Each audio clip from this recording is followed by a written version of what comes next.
All right, turning now to your community focus. We are just 4 months away now from the primary for Rhode Island's 1st congressional district, and there are 15 Democrats hoping to replace Congressman David Cicilline.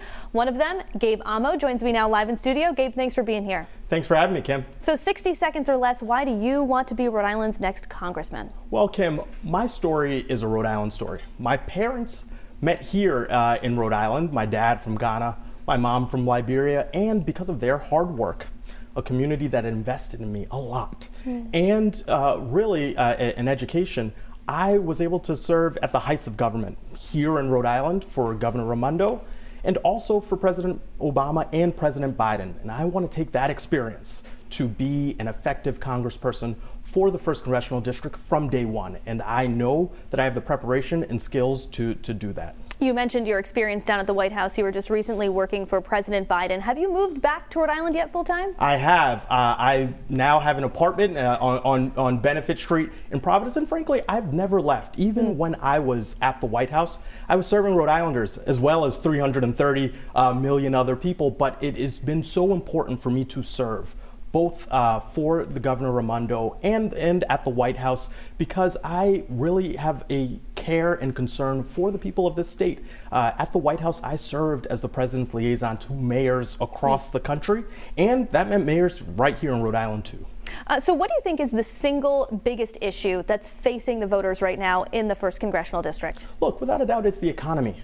In Rhode Island, it's always the economy. My dad's a small business owner. My mom's a nurse. In fact, you've reported on Charlesgate. My mom has been a nurse there for a while. And I know that we are having a crisis of affordability, whether it's housing and housing costs that I hear from Rhode Islanders almost every day to what we're paying in the grocery stores. I know that we need a congressperson who is going to be advocating for a robust economy that will help people here in Rhode Island. Gabe, I want to do some rapid fire questions, if you will, so sort of single word answers. Do you consider yourself pro-life or pro-choice? Pro-choice, most certainly. Would you support or oppose a federal ban on so-called assault-style rifles like the AR-15? Most certainly. The time to act is now. I know Congressman Cicilline has been a lead sponsor. And look, when we've had mass shootings across the country, I've often been the White House official who has been first to reach out to a mayor to offer condolences. And frankly, condolences aren't enough. We need action, and we need it now. So you would support that? Yes. Would you support or oppose legalizing recreational marijuana on the federal level? Look, we need to move at decriminalization at the federal level as soon as possible, and we also need to be mindful of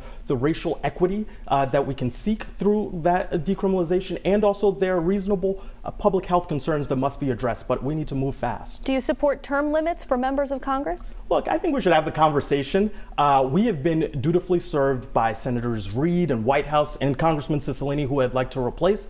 And certainly my colleague, or I hope colleague to be, Congressman Magaziner, has introduced legislation for term limits. So let's have the conversation, and I hope that it's something that we can talk about here in Rhode Island over the next couple years. And finally, which committee do you hope to serve on if the voters send you to D.C.? Well, look, I think one of the biggest jobs of a congressperson is to bring home resources. So it would be hard for a freshman member, but I want to serve on the Appropriations Committee. Let's bring resources back to the district to invest in our priorities like coastal resilience, to deal with climate change, or to support public safety and support our cities and towns. There's so much that we can do, and I want to bring home the bacon. All right. Unfortunately, that's all the time that we have. Gabe Amo, thanks so much for being here. Thanks for having me, Kim. And as I mentioned, there are 15 Democrats hoping to be elected to this seat. You can see our interviews with some other candidates and read more about their backgrounds and platforms right now on WPRI.com, and looking ahead to later this week when another of those candidates, Walter Burbrick, will join me live in studio to talk about why he is running to replace